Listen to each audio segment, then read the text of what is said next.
Hi, Summer here with the Canna Advisors Weekly Update for July 14th, 2021.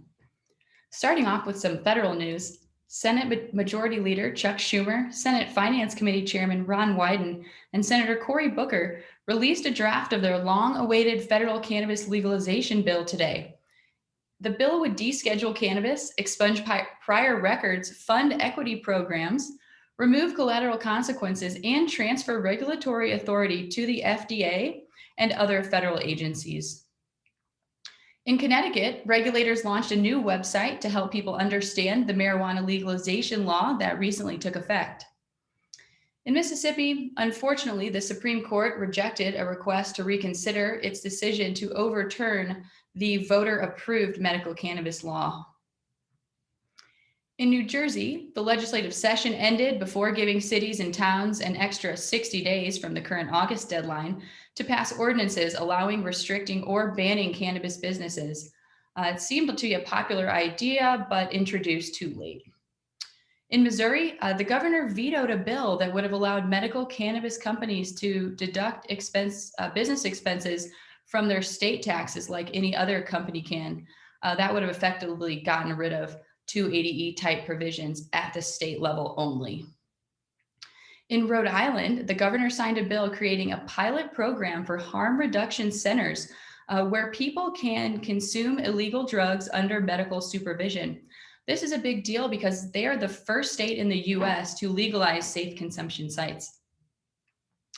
In New York, the Assembly Majority Leader said she thinks there is an agreement on a framework for making the appointments to the state's new marijuana regulatory body, and that while the nominations have yet to be announced, they are working on regulations for sales behind the scenes.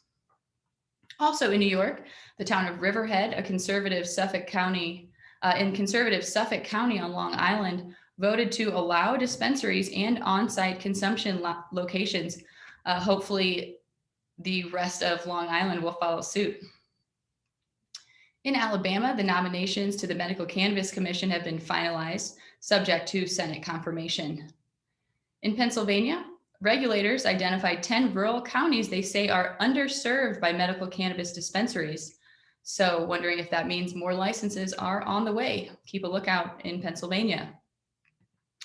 In Ohio, the regulators have posted an updated map of active medical cannabis dispensary locations.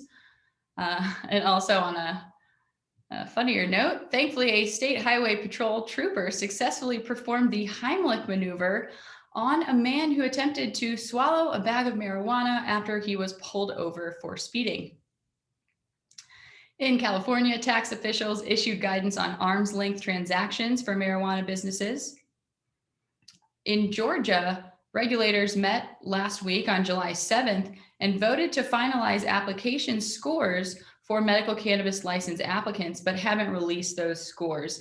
The state says their next step is to contact the winners. Once approved, they'll announce who those winners are.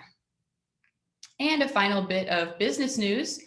Clark Hill PLC is bringing on attorneys from Hoban Law Group, and Hoban Law Group will be closing down. That's all the cannabis news for now. Catch you next week. Thanks, everybody. Bye.